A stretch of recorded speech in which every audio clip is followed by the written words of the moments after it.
আপনার চোখের সামনে যে জুলাই আন্দোলন হয়ে গেল, এই আন্দোলনের ধারা বিবরণী ক্রেডিট নিয়ে এখনই দেখেন মতবিরোধ তৈরি হয়ে গেছে, যেখানে আপনার শত্রুপক্ষ এটাকে রিলিজিয়াস কনফ্লিক্ট মনে করতেছে, আপনাকেও সেখানে রিলিজিয়াস কনফ্লিক্ট মনে করেই সামনে আগাতে হবে, তাহলে আপনি বিজয়ী হবেন।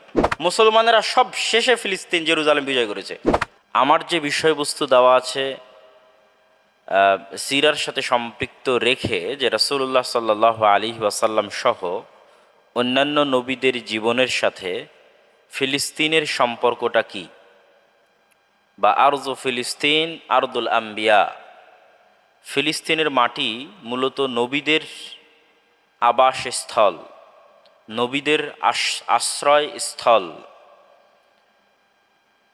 তো ফিলিস্তিনের সাথে সম্পৃক্ত রেখে সেই আলোচনাটা সামনের দিকে এগিয়ে নিয়ে যাওয়া এবং শেষ পর্যন্ত আমাদের নবী মুহাম্মদ সাল্লাল্লাহু আলাইহি ওয়াসাল্লাম পর্যন্ত আসা। তো সংক্ষিপ্ত সময়ের মধ্যে আমি এটি তুলে ধরার চেষ্টা করব। অবশ্যই রাসূলুল্লাহ সাল্লাল্লাহু আলাইহি ওয়াসাল্লামের একটি হাদিস এবং পবিত্র কোরআনের একটি আয়াত দিয়ে আলোচনাটা শুরু করতে হবে। আল্লাহ সুবহানাহু ওয়া তাআলা বলেন, ইন্না আউওয়ালা বাইতিন উদিআ লিন-নাস বিবাক্কাহ, পৃথিবীতে সর্বপ্রথম যে ঘর আল্লাহর ইবাদতের জন্য তৈরি করা হয়েছে সেটি মক্কায়। আর রাসূলুল্লাহ সাল্লাল্লাহু আলাইহি ওয়াসাল্লামের হাদিস সহিহ বুখারী, আবু যার গিফারী রাদিয়াল্লাহু তাআলা আনহু বর্ণিত, যে আল্লাহর নবীকে জিজ্ঞেস করা হলো সর্বপ্রথম নির্মিত মসজিদ কোনটি? তিনি বললেন মসজিদে হারাম তথা মক্কার মসজিদ। তাকে জিজ্ঞেস করা হলো সুম্মা আইয়ু, তারপর কোনটি? তিনি বললেন মসজিদে আকসা। আকসা শব্দের অর্থ দূরবর্তী তথা মক্কা থেকে দূরে। যেমন মানুষ যে জায়গায় অবস্থান করে সেই জায়গা থেকে দূরবর্তী কোনো শহরের নামকরণ করে কথার প্রচলন থাকে। যেমন আমাদের দেশে যদি কেউ দূরে যেতে চায় তাহলে দিল্লির উদাহরণ আসে, যে দিল্লি এখনও বহুদূর, মানে রাস্তা এখনও বহুদূর। তো ঠিক মক্কা থেকে দূরের কোনো দূরত্ব বুঝাতে মসজিদে আকসাকে ব্যবহার করা হতো, যে এই মসজিদ থেকে ওই মসজিদ অনেক দূরে। তো আকসা শব্দের অর্থ হচ্ছে দূরবর্তী, এই জন্য নাম হয়েছে আল মসজিদ আল আকসা। আর মুকাদ্দাস নাম হয়েছে ওই অঞ্চলের পবিত্রতার বর্ণনা আল্লাহ সুবহানাহু ওয়া তাআলা কোরআন মাজিদে উল্লেখ করেছেন আল আরদুল মুকাদ্দাসা নামে, পবিত্র ভূমি নামে। সেখান থেকে সেই নামটি এসেছে, যে মসজিদ মুকাদ্দাস বা আল বাইতুল মুকাদ্দাস যেটি বলি, বা আল আরদুল মুকাদ্দাস, পবিত্র ভূমি।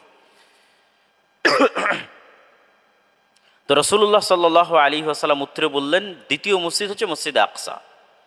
জিজ্ঞেস করা হলো কাম বাইনাহুমা, এই দুইটার মধ্যে দূরত্ব কতদিনের? তিনি উত্তরে বললেন 40 বছর। এই 40 বছর আসলে কোন যুগের 40 বছর তা নিয়ে মতভেদ আছে। কেউ বলেছেন ফেরেশতারাই সর্বপ্রথম কাবাঘর তৈরি করেছে এবং ফেরেশতারাই 40 বছর পর মসজিদ আকসা তৈরি করেছে। এবং কেউ বলেছেন আদম আলাইহিসসালাতু ওয়াসসালামই সর্বপ্রথম মসজিদে কাবাঘর তৈরি করেছেন এবং তিনিই 40 বছর পর সর্বপ্রথম মসজিদ আকসা তৈরি করেছেন। আর যে পর্যন্ত হিস্ট্রি রিচ করে তথা হিস্ট্রি পৌঁছতে পারে, এগুলো তো তাত্ত্বিক কথা, সরাসরি হিস্ট্রি যে পর্যন্ত রিচ করে বাস্তবতা, সেটা হচ্ছে ইব্রাহিম আলাইহিসসালাতু ওয়াসসালাম তৈরি করেছেন কাবাঘর, এবং ইব্রাহিম আলাইহিসসালাতু ওয়াসসালাম নিজে অথবা তার পরবর্তী কোনো সন্তান 40 বছরের ব্যবধানে মসজিদ আকসা তৈরি করেছেন। যেহেতু ইব্রাহিম আলাইহিসসালাতু ওয়াসসালামের পরে আল্লাহ সুবহানাহু ওয়া তাআলা আর কোনো নবী তার বংশের বাইরে প্রদান করেননি বা পাঠাননি, এবং ইব্রাহিম আলাইহিসসালাতু ওয়াসসালামের 2 স্ত্রীর ঘরের 2 পরিবার এবং 2 পরিবারের ঘরের 2 সন্তানেরাই পরবর্তীতে নবুয়তের যে ঝান্ডা এটি বহন করে চলেছে। সারা আলাইহিসসালাতু ওয়াসসালাম, তার ঘরের ইসহাক, এবং হাজেরা আলাইহিসসালাতু ওয়াসসালাম তার ঘরের ইসমাইল। তো এই 2 সন্তান 2 জায়গায় বসবাস করতেন। একটি হচ্ছে কাবাঘর কেন্দ্রিক মক্কায়, আরেকটি হচ্ছে মসজিদ আকসা কেন্দ্রিক ফিলিস্তিন জেরুজালেম। তো ইসহাক এবং তার পরবর্তী সকল বানু ইসরায়েলের নবী মসজিদ আকসা কানেক্টেড ছিল বাই ডিফল্ট, যেহেতু ইসহাক, ইয়াকুব তারা সেখানে বসবাস করতেন। ঠিক ইসমাইল এবং তার পরবর্তীতে যারা নবী এসেছেন, বলতে একজনই নবী এসেছেন মুহাম্মদ সাল্লাল্লাহু আলাইহি ওয়াসাল্লাম। তো ইসমাইলের পুরো বংশধর কাবা কানেক্টেড ছিলেন। এই জন্য রাসূলুল্লাহ সাল্লাল্লাহু আলাইহি ওয়াসাল্লাম তার জীবনের শুরু থেকেই সবচেয়ে বেশি সম্মানিত জায়গা হিসেবে কাবাকে জানতেন, কেননা তার বংশের কাছে তিনি নবুয়ত প্রাপ্তির আগে থেকেই কাবা সম্মানিত জায়গা। এবং তার দাদা আব্দুল মুত্তালিব কাবা রক্ষণাবেক্ষণের দায়িত্ব পালন করতেন, এবং তার জন্মের বছরে আসহাবুল ফিলের মতো যে পৃথিবীর ইতিহাস পরিবর্তনকারী ঘটনা যা আল্লাহ সুবহানাহু ওয়া তাআলা তুলে ধরেছেন, সেই ঘটনাও রাসূলুল্লাহ সাল্লাল্লাহু আলাইহি ওয়াসাল্লামের নবুয়ত প্রাপ্তির আগে এবং তার জন্মেরও আগে। তথা তখনই কাবা ঘরের কি গুরুত্ব সেটি ফুটে ওঠে সূরা ফিলের এই ঘটনার মাধ্যমে, আব্রাহার বাহিনীর মাধ্যমে।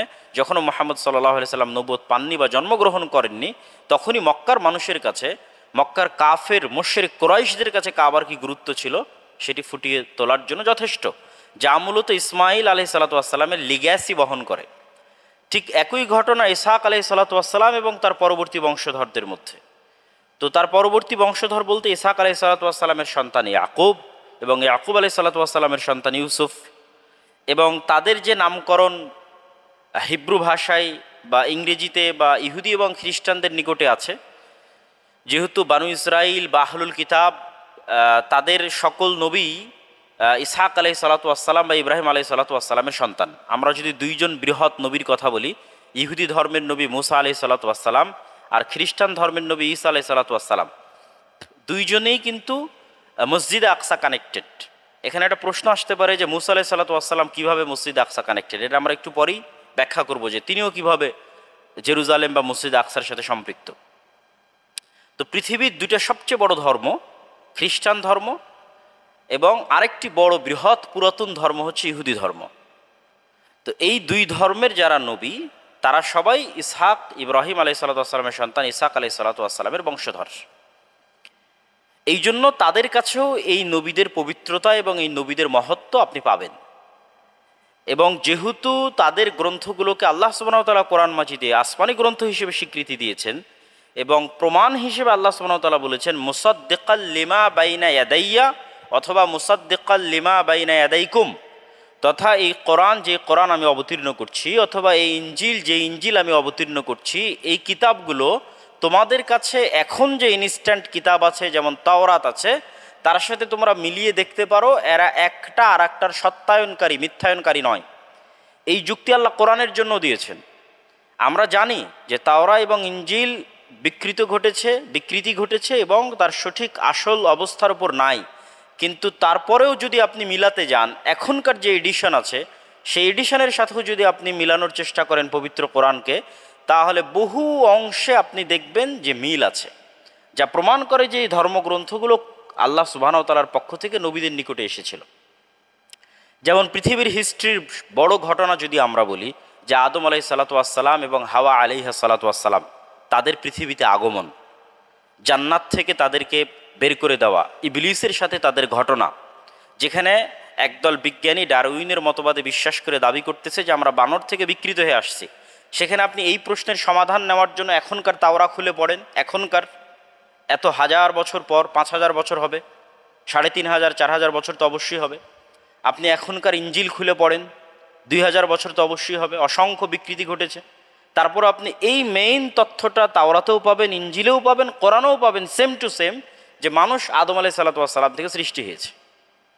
ঘটনার ধারা বিবরণীতে পার্থক্য থাকতে পারে, ঘটনার বিবরণের সূক্ষ্মতায় পার্থক্য থাকতে পারে। যেমন আপনার চোখের সামনে যে জুলাই আন্দোলন হয়ে গেল, এই আন্দোলনের ধারা বিবরণী ক্রেডিট নিয়ে এখনই দেখেন মতবিরোধ তৈরি হয়ে গেছে। কিন্তু জুলাই বিপ্লব যে হয়েছে আর নেতৃত্বে যে ছাত্ররা ছিল, এটা স্বীকৃত কথা। কিন্তু ঘটনাগুলো একদম টু দ্য পয়েন্ট কীভাবে ঘটেছে এটা নিয়ে মতভেদ হইতেই পারে। তো আজ থেকে আরও 30-50 বছর আগের 1971 সালের ঘটনায় আরও মতভেদ হতে পারে। তো ঠিক কত হাজার বছর আগের কথা, সেটার ধারা বিবরণী নিয়ে মতভেদ হতে পারে। কিন্তু মানুষের সৃষ্টি যে আদম আলাইহিস সালাতু ওয়াস সালাম থেকে, আদম আলাইহিস সালামের স্ত্রী যে হাওয়া আলাইহিস সালাতু ওয়াস সালাম, তাদের যে জান্নাত থেকে বের করে দেওয়া হয়েছিল, এই মোদ্দা কথায় পৃথিবীর সকল ধর্ম এক এখনও। ঠিক আরও বড় বড় পৃথিবীর হিস্ট্রির যে বড় ঘটনাগুলো আছে, যেমন নূহ আলাইহিস সালামের বন্যা, আপনি কোরআনে নূহ আলাইহিস সালামের বন্যার কথা পাবেন। এই মহাপ্লাবন পৃথিবীর ইতিহাসের ভয়ঙ্কর ঘটনা। তো ঠিক এই মহাপ্লাবনের বর্ণনা আপনি তাওরাতে পাবেন, এখনকার তাওরাতে। এই মহাপ্লাবনের ঘটনা আপনি ইঞ্জিলে পাবেন, এখনকার ইঞ্জিল, এত বিকৃতির পর।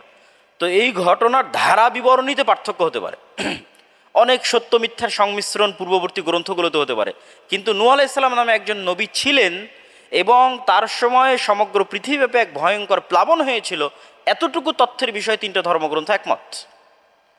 তো ঠিক নবীদের নামেও আপনি 3টে ধর্মে মিল পাবেন, যেটা ছিল আমার মূল কথা। আমরা বলছি ইব্রাহিম, তারা বলতেছে আব্রাহাম, উচ্চারণের পার্থক্য। আমরা বলছি ইসহাক, তারা বলছে আইজাক।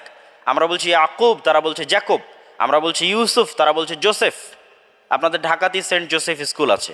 এই সেন্ট জোসেফ অন্য কোনো ব্যক্তি না, তারা ইউসুফ আলাইহিসসালামকে মনে করেই স্কুলের নাম দিয়েছে জোসেফ। ওই ইউসুফ আলাইহিসসালাম যার বর্ণনা আমরা কোরআনে পড়ছি, সেম ওই ইউসুফ আলাইহিসসালাম, তার বর্ণনা তাদের গ্রন্থ আছে। ধারা বিবরণীতে পার্থক্য হতে পারে, কিন্তু মূল কথায় এক। তো আমি যেটা বলছিলাম আর কি, যে এই ইসাক আলাইহিসসালামের সন্তানদের যে নবীরা যারা, তাদের প্রতি সম্মান শ্রদ্ধা অন্য ধর্মের লোকদের মধ্যেও পাবেন। যেমন আইজাক নিউটন কিন্তু আসলে ইসহাক নিউটন, উচ্চারণের পার্থক্য। আমরা যতই ঘৃণা করি তার কর্মকাণ্ডের কারণে, বর্তমান ইসরায়েলের প্রধানমন্ত্রী, কিন্তু তার নাম একজন নবীর নাম, যেই নবী ইউসুফ আলাইহিসসালামের আপন ছোট ভাই,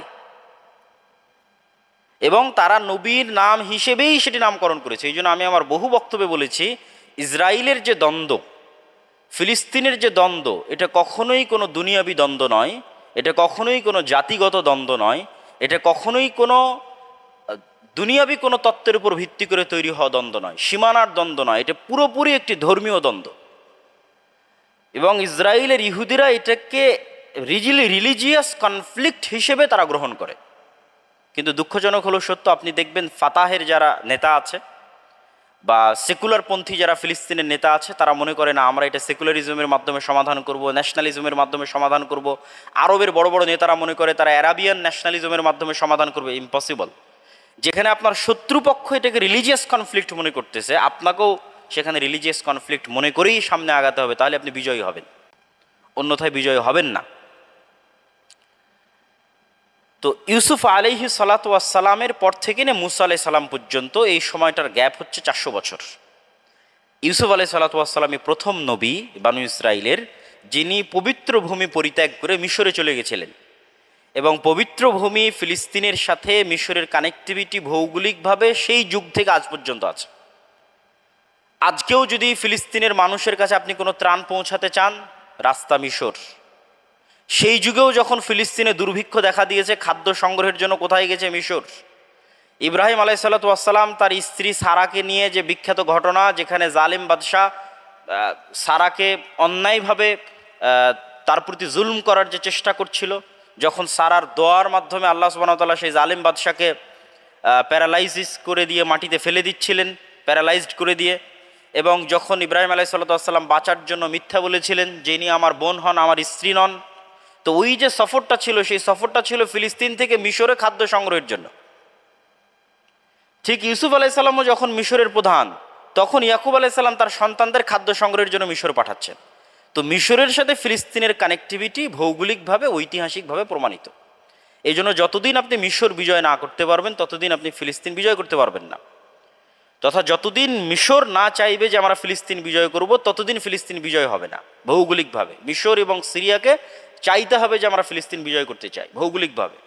এবং সুলতান সালাহুদ্দিন আইবি সেটাই করেছিলেন। তিনিও খুব ভালোভাবে জানতেন যে আমি ফিলিস্তিন বিজয় করতে চাইলে সিরিয়া এবং মিশরকে বিজয় করতে হবে। ওমর ইবনুল খাত্তাব সেটাই করেছিলেন। আপনি খালিদ ইবনুল ওয়ালিদের হিস্ট্রি পড়েন, আবু উবাইদা ইবনুল জাররাহের হিস্ট্রি পড়েন, আমর ইবনুল আসের হিস্ট্রি পড়েন। মুসলমানেরা সব শেষে ফিলিস্তিন, জেরুজালেম বিজয় করেছে।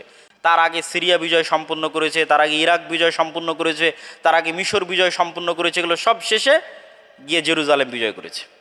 সুলতান সালাহুদ্দিন আইবি একই স্ট্র্যাটেজিতে আগিয়েছেন। ভবিষ্যতেও যখন বিজয় হবে, তখনও সেম স্ট্র্যাটেজি প্রয়োগ হবে। তো এই যে ভৌগোলিক সম্পর্ক, এই সম্পর্কটার ভিত্তিতে ইউসুফ আলাইহিসসালাম কুয়াতে পড়ে তিনি হারিয়ে গেলেও তিনি বিক্রি হয়েছেন কিন্তু মিশরের বাজারে। আর সেখান থেকে ধারাবাহিক ঘটনাক্রমে যখন তিনি নেতৃত্বের আসনে আসীন হলেন, তখন তার ভাইয়েরা সেখানে সাহায্যের জন্য গেল এবং তিনি ভাইদেরকে ক্ষমা করে দিলেন। তার পিতার সাথে তার দীর্ঘদিন পর 30-40 বছর পর সাক্ষাৎ হলো। পিতাকে দাওয়াত দিলেন যে আপনারা ফিলিস্তিনের পবিত্র ভূমি ছেড়ে দিয়ে মিশরে আসেন। পিতা দাওয়াত গ্রহণ করে বাকি 11 ভাই সহ মিশরে চলে আসলেন। এই হলো বানু ইসরাইল পবিত্র ভূমি ত্যাগ করে মিশরে আসলো। এবার যখন যাদের হাতে শাসন ক্ষমতা ছিল তাদের পতন ঘটিয়ে যখন ফেরাউনেরা ক্ষমতা নিল, তখন আগের যারা ক্ষমতা এবং আগের ক্ষমতার যারা জোট থাকে, উভয়ের উপরেই ঝামেলা হয়। তো আগের ক্ষমতার জোট সরকার ছিল ইউসুফ আলাইহিস সালাম। তো তার সাথে পাদ্রীরা আরও যুক্ত করে দিয়েছে কি, বড় বড় জ্যোতিষীরা যুক্ত করে দিয়েছে, ফেরাউন আপনার যদি ক্ষমতার কোনোদিন পতন ঘটে, এই ইউসুফ তার ভাই এবং তাদের বংশধরদের সন্তানদের হাতে পতন ঘটবে। তাহলে তারা সংখ্যায় অল্প হলেও তাদেরকে এমনভাবে গ্লোরিফাই করা হয়েছে, এমনভাবে বড় আকার ধারণ করানো হয়েছে, বিভিন্ন পাদ্রীদের ঘোষণা, জ্যোতিষীদের ঘোষণা, যা ফেরাউনের মাথা ব্যথার হয়ে কারণ হয়ে দাঁড়ায়। ফলত 300 বছরের জুলমের স্টিম রোলার তাদের উপর চলে। তাদেরই সন্তান হচ্ছে মুসা আলাইহিস সালাম। এটাই কানেক্টিভিটি পবিত্র ভূমির সাথে মুসা আলাইহিস সালামের। মুসা আলাইহিস সালাম ইউসুফ আলাইহিস সালাম এবং তার ভাইদের পরবর্তী সন্তান, তথা ইসাক আলাইহিস সালাম এবং ইব্রাহিম আলাইহিস সালামের পরবর্তী সন্তান। এই জন্য মুসা আলাইহিস সালাম মূলত মিশর থেকে পালিয়ে যাচ্ছিলেন না, বরং রিটার্নিং ব্যাক করতেছিলেন, ফেরত যাচ্ছিলেন নিজের আদি ভূমি, পিতৃভূমিতে। এবং আদি ভূমি, পিতৃভূমি তথা ফিলিস্তিনে ফেরত যাওয়ার পথে ওনার মধ্যের পিরিয়ডটা কোথায় কাটতেছিল? সিনাই মরুভূমিতে কাটতেছিল। যে সিনাই মরুভূমি এখনও আছে। তুর পাহাড় কোথায়? সিনাই মরুভূমিতে। আপনি গুগল ম্যাপে গেলে এখনও গেলে দেখতে পাবেন মিশর এবং ইসরায়েল এবং ফিলিস্তিনের মধ্যে বিশাল মরুভূমি এবং সৌদি আরবের মধ্যে সিনাই মরুভূমি। এখানেই কিন্তু মুসা আলাইহিস সালাম বাকি জীবনটা কাটিয়ে দিয়েছেন ফেরাউনের মৃত্যুর পর। তো মুসা আলাইহিস সালামের উপর যখন জিহাদ ফরজ করা হলো এবং তার উম্মতের উপর যখন জিহাদ ফরজ করা হলো, সেটা ফিলিস্তিন বিজয়ের জন্য, জেরুজালেম পবিত্র ভূমি বিজয়ের জন্য, তখন আল্লাহ নামটা দিয়েছেন আল আরজুল মুকাদ্দাসা। তোমরা ওই পবিত্র ভূমিতে প্রবেশ করো যা আল্লাহ তোমাদের জন্য লিখে রেখেছে।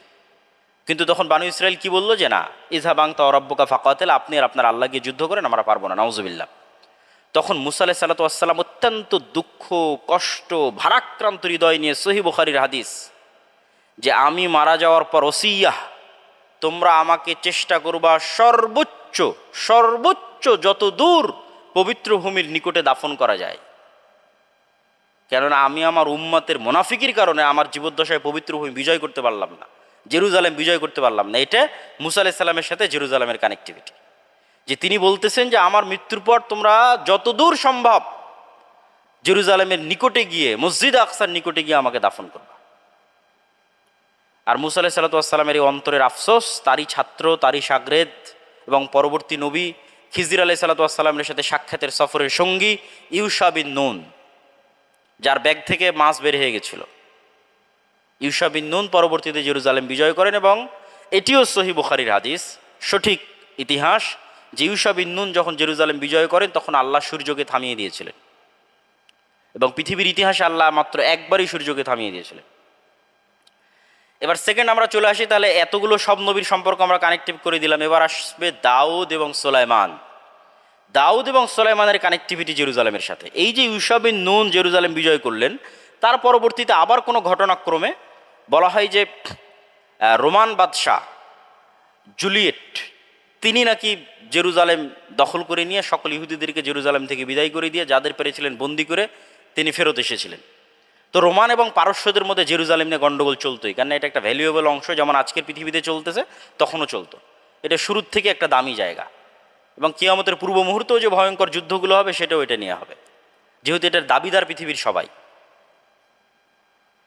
তো ওই দ্বিতীয়বার যখন তাদেরকে জেরুজালেম থেকে বিতাড়িত করে দেওয়া হলো, তখন তাদের খুব করুণ সময় চলতেছিল। সেই করুণ সময়ের বর্ণনাও আল্লাহ সূরা বাকারার মধ্যে দিয়েছেন। তখন তারা তাদের নবী, সেই নবীর নাম আবার পবিত্র কোরআনে আল্লাহ নেননি, তবে বানু ইসরাইলের রেওয়ায়েতে সেই নবীর নাম দেওয়া আছে শামুয়েল। নবীকে গিয়ে বলল যে আমরা যুদ্ধ করে হলেও জেরুজালেম বিজয় করতে চাই, আপনি আমাদের একটা নেতা দেন, বাদশাহ দেন। তখন আল্লাহ সুবহানাহু ওয়া তাআলা নবীর প্রতি ওহী করে বললেন যে তালুতকে তোমাদের বাদশাহ করে দেওয়া হলো।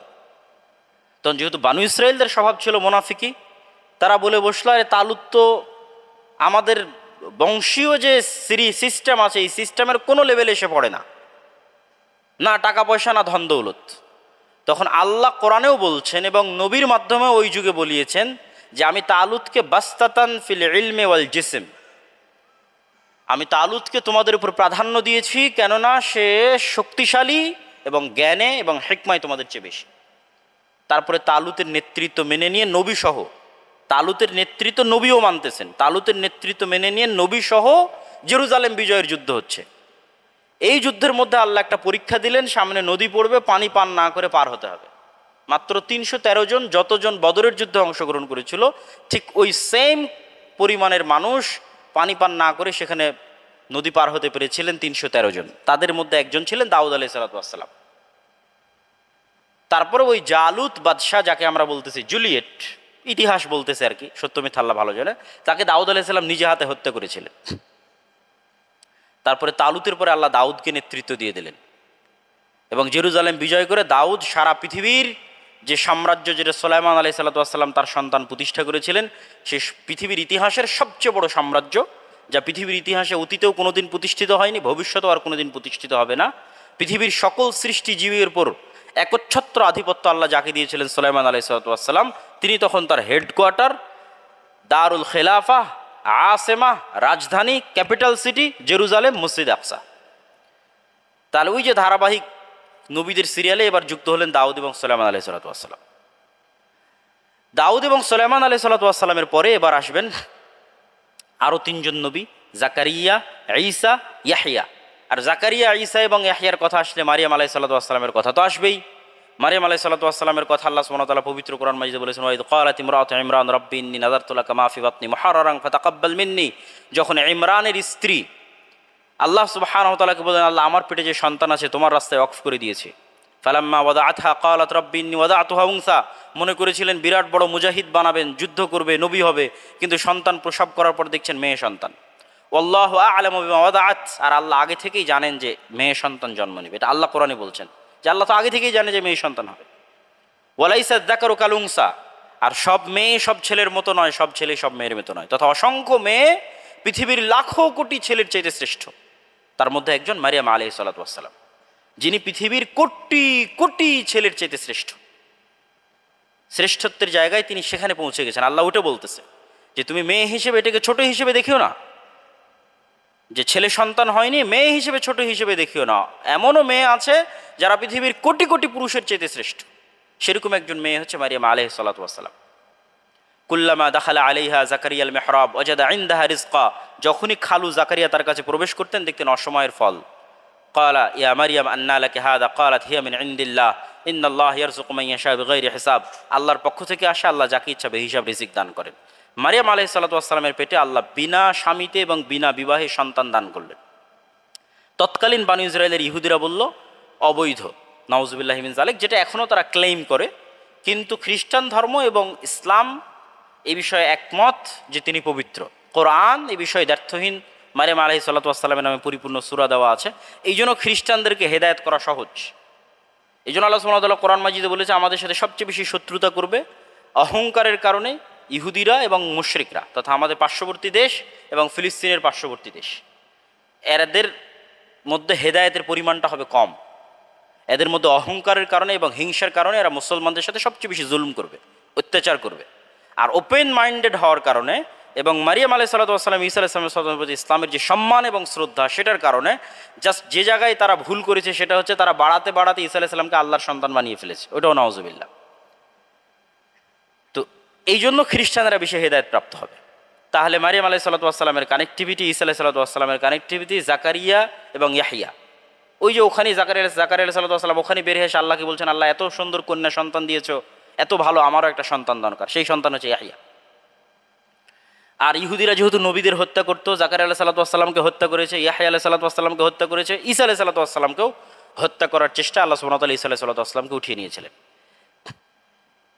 তো এখানে আরেকটা জিনিস আমাদের মনে রাখতে হবে যে যেহেতু পৃথিবীর বড় বড় 2টা ধর্মের, বড় বড় 3টা ধর্মের মূল কেন্দ্র যেহেতু জেরুজালেম, আর খ্রিস্টান এবং ইহুদিদের তাদের নবীরও জন্ম যেহেতু এবং কানেক্টিভিটি যেহেতু জেরুজালেমের সাথে, এবং তারা যেহেতু ইব্রাহিম আলাইহিস সালামের সন্তান, সেহেতু পৃথিবীতে আর গায়ের রঙের কারণে যে সুপারিয়রিটি, সেটার যে ভিত্তি, এটা ইউরোপ এবং আমেরিকার ভিত্তি বেজলেস, ভিত্তিহীন। কেন ভিত্তিহীন? আমেরিকা এবং ইউরোপ যাকে নবী হিসেবে স্বীকৃতি দিচ্ছে সে সাদা নয়, সাদা চামড়ার নয়, সে হচ্ছে আমাদের চামড়ার, তথা আরব, ইন্ডিয়ান বা সেমেটিক সভ্যতার যে চামড়ার রং, সেই চামড়া, তথা এশিয়ান, এক কথায় শেষ। সুতরাং ইউরোপিয়ান এবং আমেরিকানদের যে চামড়ার উপর ভিত্তি করে যে অহমিকা, সেটা তাদের ধর্মের সাথেই কনফ্লিক্ট করে। যেহেতু তাদের ধর্মের নবী ঈসা আলাইহিস সালাম তিনি ইব্রাহিম আলাইহিস সালামের বংশধর, তথা ঈসা আলাইহিস সালামের চেহারা আর মুহাম্মদ সাল্লাল্লাহু আলাইহি ওয়াসাল্লামের চেহারা সেম, এশিয়ানদের চেহারা যেমন হয়। এই জন্য আজকে যারা ইসরায়েলে এসে দাবি করবে যে আমরা তাদের সন্তান, চেহারায় তো মিল নাই। চেহারার অমিল প্রমাণ করে যে তারা আসলে সরাসরি তাদের সন্তান নয়, হয়তো পরবর্তীতে যেহেতু বিশাল উত্থান পতন পৃথিবীতে হয়েছে, ভিত্তিহীন এবং উদ্ভট দাবি। এবার আমরা চলে আসি আমাদের নবী মুহাম্মদ সাল্লাল্লাহু আলাইহি সাল্লামের কাছে। মুহাম্মদ সাল্লাল্লাহু আলাইহি সাল্লামের সাথে ইহুদিদের শত্রুতাটা কোথায়? ইহুদিরা যেহেতু সুপারিয়রিটি থিওরিতে বিশ্বাস করে, হিন্দুরাও সুপারিয়রিটি থিওরিতে বিশ্বাস করে। হিন্দুদের ব্রাহ্মণরা বিশ্বাস করে আমরা ভগবানের মাথা থেকে তৈরি হয়েছে, অতএব আমরাই শ্রেষ্ঠ, আমরা বাদের বাকি যারা আছে তাদের শ্রেষ্ঠ, তারা হচ্ছে আমাদের খাদেম, অতএব নরবলি দিলে শূদ্রর সন্তান নরবলি হবে। এই জন্য বাংলাদেশের মানুষ এত বেশি ইসলাম গ্রহণ করেছে, কেন এখানে নিম্নবর্ণের হিন্দুরা বসবাস করতো, ইসলামের সমতার যে দর্শন তা তাদের কাছে অত্যন্ত গ্রহণযোগ্য মনে হয়েছে, ফলত তারা ব্যাপকভাবে ইসলাম গ্রহণ করেছে। তাহলে ব্রাহ্মণদের যে সুপারিয়রিটি থিওরি, একই থিওরি হচ্ছে ইহুদিদের। তারা মনে করে আমরা আল্লাহর সন্তান, চোজেন বাই দ্য গড, আল্লাহ কর্তৃক বাছাইকৃত, এই জন্য ব্লাডলি কানেক্টেড ছাড়া কেউ ইহুদি হতে পারবে না। এই যে অহংকার, এই অহংকারের বিরুদ্ধে সবচেয়ে বড় আঘাত যেটা হেনেছে সেটা হচ্ছে মুহাম্মদ সাল্লাল্লাহু আলাইহি ওয়াসাল্লাম। কিভাবে? মুহাম্মদ সাল্লাল্লাহু আলাইহি ওয়াসাল্লাম তো ব্লাডলি ইব্রাহিমের সন্তান। এই জন্য মুহাম্মদ সাল্লাল্লাহু আলাইহি ওয়াসাল্লাম তো বলতেন যে আমি ইব্রাহিমের সন্তান, এই জন্য বারবার বলতেন মিল্লাতে ইব্রাহিমের দাবিদার। কেন মিল্লাতে ইব্রাহিমের দাবিদার খ্রিস্টানরাও, মিল্লাতে ইব্রাহিমের দাবিদার ইহুদিরাও, সবার গর্বের জায়গা ইব্রাহিম আলাইহিস সালাতু ওয়াস সালাম। তো ইব্রাহিম আলাইহিস সালামের স্টেক হোল্ডার কে? ইব্রাহিম আলাইহিস স্টেক হোল্ডার আমি মুহাম্মদ সাল্লাল্লাহু আলাইহি ওয়াসাল্লাম। এই জন্য ইহুদিরা তারা যে সম্মান বোধটা করত, যে সম্মানের জায়গাটা তারা রক্তের কারণে ধারণ করত, অথবা তাদের যে চেতনার জায়গাটা ছিল, সেই চেতনার সবচেয়ে বড় দাবিদার হয়ে বসেন মুহাম্মদ সাল্লাল্লাহু আলাইহি ওয়াসাল্লাম। ইব্রাহিমী যে চেতনা, মিল্লাতে ইব্রাহিমের যে চেতনা, সেই চেতনার দাবিদার মুহাম্মদ সাল্লাল্লাহু আলাইহি ওয়াসাল্লাম। এই জন্য তারা কোনো মতেই মুহাম্মদ সাল্লাল্লাহু আলাইহি ওয়াসাল্লামকে এবং তার উম্মতকে সহ্য করতে পারে না। কেননা অন্য আর যারা আছে তাদের নিয়ে এদের কোনো চিন্তা নাই, কোনো টেনশন নাই। কেননা তারা জানে যে পৃথিবীর আর যারা আছে তারা দুনিয়াও বুঝে না, তারা পরকালও বুঝে না, তারা আল্লাহও বুঝে না, তারা কিছুই বুঝে না। সেটা স্বাভাবিক আর যে কোনো গোত্রের কথাই বলতে পারেন। তাদের একই কাজ, সেটা হচ্ছে নারী, মদ, আড্ডা, উইকেন্ডে গিয়ে বেতন শেষ করা, জুয়া খেলা, ঠিক আছে, পাবে বারে জীবন কাটিয়ে দেওয়া, বাস। কিন্তু পৃথিবীর যে কোনো কিছু আছে, সৃষ্টিকর্তা আছে, লাস্ট লক্ষ্য উদ্দেশ্য আছে, এটা নিয়ে কারা বেশি ভাবে? ইহুদিরা ভাবে, মুসলমানেরা ভাবে। সুতরাং আলটিমেটলি কনফ্লিক্ট কাদের মধ্যে হবে? এই দুইটা দলের মধ্যেই হবে। এই জন্য তারাও খ্রিস্টানদের নিয়ে চিন্তিত নয়, তারা আমাদের নিয়ে চিন্তিত। এই জন্য কীভাবে আমাদের ধ্বংস করা যাবে দেখবেন, তাদের বাস্তবতার সাথে আমাদের বাস্তবতার ব্যাপক পার্থক্য আছে। তারা সারা পৃথিবীর মুসলমানদের পড়াচ্ছে তোমরা একের অধিক সন্তান নিবা না। কিন্তু আমি যেহেতু ইহুদি ফ্যামিলি দেখেছি, আপনিও চেক করতে পারেন, এখান থেকে উঠে গিয়ে যে কোনো ইউরোপ আমেরিকায় বসবাসরত প্রবাসীকে জিজ্ঞেস করবেন যে তোমার নিকটস্থ কোনো ইহুদি ফ্যামিলি সম্পর্কে জেনে আমাকে জানাও তাদের কয়টা সন্তান। তাহলে সারা পৃথিবী তারা প্রচার করছে তোমরা একের অধিক, দুইয়ের অধিক সন্তান নিবে না, কিন্তু তাদের 6-7টার নিচে সন্তান নাই কোনো ইহুদি ফ্যামিলির। তারা সারা পৃথিবীর সব স্কুলে বলতেছে তোমরা LGBTQ ঢোকাও। এই যে নারী সংস্কার কমিশন LGBTQ ঢোকানোর জন্য প্রস্তাবনা করেছে। কোনো একটা ইহুদি স্কুল আমাকে খুঁজে দিতে হবে যে ইহুদি স্কুলে LGBTQ আছে শিক্ষা সিলেবাসের মধ্যে। They are very strict about the religion. তাদের ধর্ম বিষয়ে তারা খুবই শক্ত, কঠোর। মুসলমানেরা কি হালাল রুটিন ফলো করে, তার চেয়ে বেশি শক্ত কঠোর রুটিন ফলো করে ইহুদিরা, যেটা নাম হচ্ছে কৌশার ফুড। তাদের হালালের নাম হচ্ছে কৌশার ফুড। তবে অবশ্যই ইহুদিদের বুঝালে তারা আবার মুসলমানদের খাবারটা খায়। আবার আপনিও যদি কোনো ফ্লাইটে যান যেখানে দেখা যাচ্ছে যে মুসলমানদের জন্য খাবার নাই, সেখানে ইহুদিদের যদি কোষার ফুড থাকে আপনি খেতে পারেন। 99% হালাল। মানে তারা আমাদের চেয়ে হালালের দিক থেকে তাদের বিধানগুলোকে জোরপূর্বক আরও কঠোর করে ফেলেছে। যেমন দুধ আর গোস্ত একসাথে খাওয়া যাবে না, হারাম বানিয়ে ফেলেছে। মানে আরও বেশি কঠোর বিধান চাপিয়ে ফেলেছে। আপনি এমন কোনো ইহুদি হোটেল পাবেন না যেখানে একজন পাদ্রী, ধর্মীয় গুরুকে নিয়োগ দেওয়া নাই। তারা তো আর পাদ্রী বলে না, তারা বলে রাবাই, পাদ্রী বলে খ্রিস্টানরা। এমন কোনো রেস্টুরেন্ট পাবেন না যেখানে একজন রাবাইকে নিয়োগ দেওয়া নাই, যে জাস্ট অবজার্ভ করবে যে খাদ্য হালাল উপায় তৈরি হচ্ছে কিনা। তথা মুরগি জবাই করা লাগলে সেটাও ওই রাবাই করবে, ডিম ভেঙে দেওয়া লাগলে সেটাও ওই রাবাই ভাঙবে, রেস্টুরেন্ট উদ্বোধন করবে রাবাই। কি পরিমাণ তারা স্ট্রিক্ট তাদের ধর্মের উপর। আর আপনি বলতেছেন যে আমরা সেকুলার হয়ে বিজয়ী হব। মানে মুসলমানদের পাগলামি দেখবেন যে মুসলমানদের চেয়ে উদার কেউ নাই।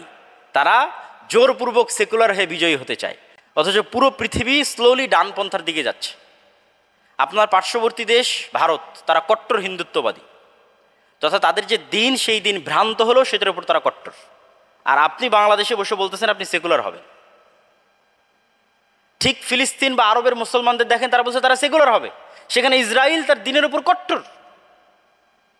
এবং এখন ট্রাম্প এবং ইলন মাস্ক তারা ক্ষমতায় আসার পর তারা পরিবারকে যে পরিমাণ গুরুত্ব দিচ্ছে, তারা স্পষ্ট ঘোষণা করে দিয়েছে নারী এবং পুরুষবাদের তৃতীয় কোনো লিঙ্গের জায়গা আমেরিকায় নাই।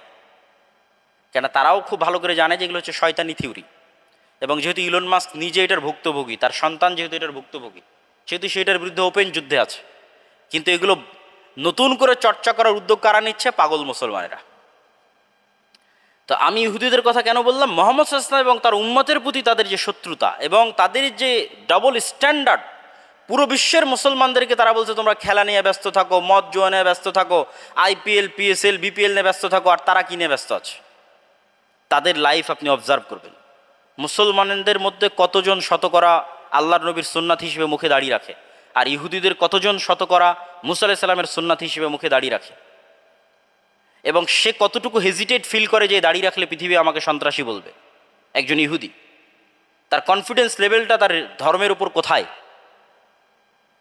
একজন মুসলমান 5 ওয়াক্ত সালাত কতজন মুসলমান আদায় করে নিয়মিত, আর কত পার্সেন্ট ইহুদি 3 ওয়াক্ত সালাত নিয়মিত আদায় করে? এই তুলনামূলক পর্যালোচনা আপনি বুঝবেন যে তারা জাস্ট মুসলমানদের ধোঁকা দিচ্ছে এবং মুসলমানরা সেই ধোঁকায় পা দিয়ে আছে। মুসলমানদেরও তার দিনে ফিরে আসতে হবে, এবং দিনের উপর মুসলমানেরা যত শক্ত হবে মুসলমানদের বিজয় তত সন্নিকটে ইনশাআল্লাহ। এটা আমাদের নবীর ওয়াদা, মুহাম্মদ সাল্লাল্লাহু আলাইহি ওয়াসাল্লামের ওয়াদা, আল্লাহর ওয়াদা। তাহলে ভ্রান্ত দিনের উপর ভ্রান্ত মানুষেরা কট্টর, আর সঠিক দিনের থাকার পরও, সঠিক নবী থাকার পরও উম্মতে মুহাম্মাদি সবচেয়ে বেশি উদার এবং সবচেয়ে বেশি ছাড় দিয়ে এগিয়ে যাচ্ছে। এবার চলে আসে আমাদের নবী মুহাম্মদ সাল্লাল্লাহু আলাইহি ওয়াসাল্লামের সাথে জেরুজালেমের কানেক্টিভিটি। প্রথম কেবলা জেরুজালেম কিনা, এটা নিয়ে অনেকেই মতভেদ তৈরি করে। এখানে মতভেদের কিছু নাই। আল্লাহ সুবহানাহু তাআলা যেহেতু জেরুজালেমকে কেবলা হিসেবে নির্ধারণ করেছিলেন, কিন্তু আল্লাহর নবী যেহেতু কাবা ভালোবাসতেন, আমি একটু সিম্পল উদাহরণ দিয়ে বুঝাই। সেহেতু যতদিন আল্লাহর নবী মক্কায় ছিলেন ততদিন তিনি ওই দিকে দাঁড়াতেন, কাবা ঘরের ওই দিকে দাঁড়াতেন, যেই পারে দাঁড়ালে কাবা ঘরও সামনে হবে, যে মসজিদ আকসাও সামনে হবে। Easy solution. যতদিন রাসূল সাল্লাল্লাহু আলাইহি ওয়াসাল্লাম মক্কায় ছিলেন ততদিন তিনি কাবা ঘরের ওই পাশে দাঁড়িয়ে সালাত আদায় করতেন, যেই পাশে দাঁড়ালে সামনে কি থাকবে? কাবাও থাকবে, এবং মুখমণ্ডল কিসের দিকে হবে? মসজিদ আকসার দিকে হবে। এই জন্য যতদিন উনি মক্কায় ছিলেন ততদিন আর এটা ফুটে ওঠেনি যে কেবলা মসজিদ আকসা। কেন? তখন কেবলা সেম টাইম কাবাও, সেম টাইম মসজিদ আকসা। কিন্তু যখন মুহাম্মদ সাল্লাল্লাহু আলাইহি ওয়াসাল্লাম হিজরত করে মদিনায় আসলেন, তখন তো আর তার পক্ষে সম্ভব নয় যে তিনি অ্যাট এ টাইম দুইটা মসজিদকে সামনে রাখবেন। এটা তো সম্ভব না। কেন? তখন একদিকে আকসা আর একদিকে হচ্ছে কাবা, উনি একসাথে সামনে দাঁড় করাইতে পারবেন না। তখন যে বিধান যে মসজিদে আকসার দিকে মুখ করে সালাত আদায় করতে হবে, এটা বেশি প্রস্ফুটিত হলো। তখন তিনি কাবা বাদ দিয়ে মসজিদে আকসার দিকে মুখ করে সালাত আদায় করতে লাগলেন, এবং এটাই তার মনের কষ্ট ছিল যে আমি কাবার দিকে, যেহেতু উনি জন্মগতভাবে কাবার সম্মান এবং শ্রেষ্ঠত্ব বাই বর্ন বাই ডিফল্ট, ওনার বংশ, ওনার পরিবার, ওনার শহর, ওনার এলাকা, ওনার জন্মস্থান, ওনার শৈশব, ওনার কৈশোর, ওনার যৌবন, সব কিছু কাবাঘর কেন্দ্রিক। উনি হেরা গুহার যেখানে বসে ইবাদত করতেন সেখান থেকে সরাসরি কাবা দেখা যেত। তার দাদা হেরা গুহার ওই জায়গায় বসে ইবাদত করতেন এবং কাবা দেখে ইবাদত করতেন। এবং উনি নিজে হাজরা আসওয়াদ যখন নতুন করে কাবা তৈরি করে তার বংশধরের লোকজনেরা, তখন হাজরা আসওয়াদের কনফ্লিক্ট তিনি সমাধান করে দিয়েছেন। তথা তার পুরো লাইফটাই কাবা কেন্দ্রিক, তিনি কিভাবে কাবাকে ছাড়বেন। সুতরাং এই কষ্টটা ছিল স্বাভাবিক। তখন তিনি বারবার আকাশের দিকে তাকাতেন, কদ নারা তাকাল্লুবা ওয়াজহিকা ইলাস সামা। তখন আল্লাহ সুবহানাহু ওয়া তাআলা কেবলা পরিবর্তন করে দিলেন যে ঠিক আছে, এখন থেকে তুমি কাবার দিকে মুখ করে সালাত আদায় করো। কিন্তু এই যে 17 মাস অথবা মক্কায় থাকা অবস্থায় মসজিদে আকসার দিকে মুখ করে সালাত আদায় করা, এটাই ইসলামকে মসজিদে আকসার দাবিদার করে দেয়, এবং মদিনার খ্রিস্টান এবং ইহুদিদের কাছে প্রুভ করে যে মুহাম্মদ সাল্লাল্লাহু আলাইহি ওয়াসাল্লাম সত্য দিনের অনুসারী এবং মুহাম্মদ সাল্লাল্লাহু আলাইহি ওয়াসাল্লাম মিল্লাতে ইব্রাহিমের সত্য দাবিদার। বিকজ মুহাম্মদ সাল্লাল্লাহু আলাইহি ওয়াসাল্লাম মসজিদে আকসার সাথে কানেক্টেড নন, মসজিদে আকসার সম্পর্কে তিনি অত বেশি জানেন না, তার শৈশব কৈশোর মসজিদে আকসার সাথে কানেক্টেড নয়, তারপরও কেন তিনি মসজিদে আকসার দিকে মুখ করে সালাত আদায় করবেন? সুতরাং তিনি তার লিগ্যাসিটা কানেক্ট করে ফেলতেছেন বানু ইসরাইল সহ ইব্রাহিম আলাইহিস সালামের অন্য ধারার যারা দাবিদার তাদের সাথে তিনি ওটা কানেক্ট করে ফেললেন। এই জন্য মদিনার যারা ইহুদি খ্রিস্টান ছিল তাদের যারা দিন মানতে চাইতো তাদের জন্য সহজ হয়ে গেল যে ইনি তো সত্য নবী, ইনি তো কাবার দিকে মুখ না করে জেরুজালেমের দিকে মুখ করে সালাত আদায় করতেছে। তা আমাদের যেটা কেবলা সেই কেবলার দিকে মুখ করে সালাত আদায় করতেছে। সেকেন্ড যে কানেক্টিভিটি রাসূলুল্লাহ সাল্লাল্লাহু আলাইহি সাল্লামের সাথে মসজিদে আকসা তৈরি করে দেওয়া হলো সেটা হচ্ছে ইসরা। সুবহানাল্লাযী আসরা বিআবদিহি লাইলাম মিনাল মাসজিদিল হারাম ইলাল মাসজিদিল আকসা আল্লাযী বারাকনা হাওলাহু। আল্লাহ চাইলে সরাসরি কাবা থেকেই মুহাম্মদ সাল্লাল্লাহু আলাইহি ওয়াসাল্লামকে আকাশে নিয়ে যেতে পারতেন, কিন্তু সেটা না বলে কি করা হলো, মুহাম্মদ সাল্লাল্লাহু আলাইহি ওয়াসাল্লামকে কাবা থেকে উঠিয়ে মসজিদে আকসায় আনা হলো। এবং আল্লাহ কোরআনে বলতেছেন ওই মসজিদে আকসা যার চারিদিকে আল্লাহ সুবহানাহু ওয়া তাআলা বরকত দিয়ে ঘিরে রেখেছেন।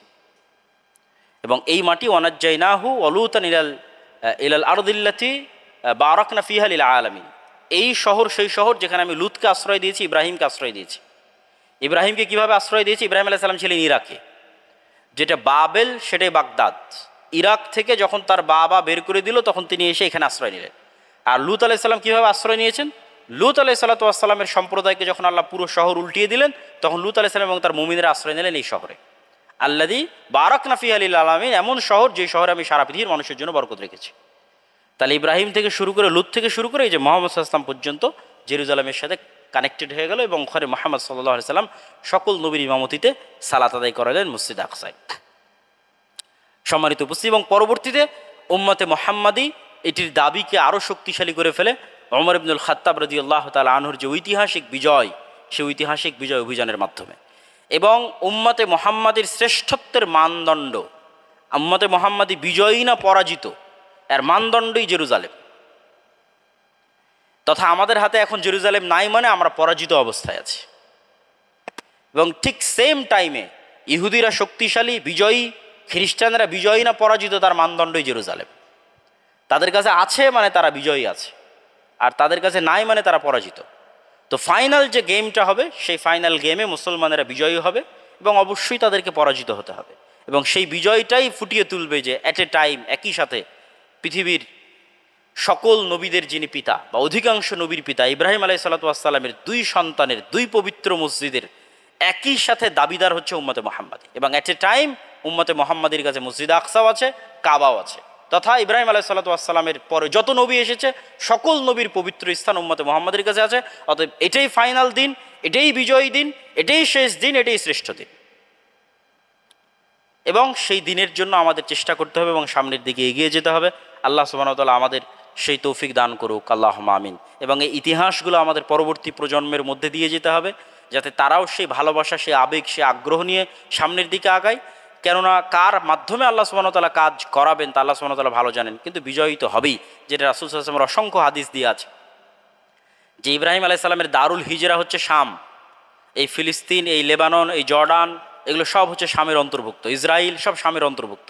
আর মুহাম্মদ সাল্লাল্লাহু আলাইহি ওয়াসাল্লামের দারুল হিজরা হচ্ছে মদিনা। এই দুই জায়গায় কিয়ামত পর্যন্ত ইসলাম থাকবে। মদিনায় যেমন কিয়ামত পর্যন্ত ইসলাম থাকবে, শামে কিয়ামত পর্যন্ত ইসলাম থাকবে। কিন্তু মক্কার মদিনার পজিটিভ দিক কি, এখানে ফিতনাই প্রবেশ করবে না, ফিতনা থেকে চিরদিনের জন্য মুক্ত। আর সব সময় যুদ্ধ বিগ্রহের ফিতনা লেগেই থাকবে জেরুজালেম এবং তার পার্শ্ববর্তী শাম বা এবং তার পার্শ্ববর্তী অঞ্চল।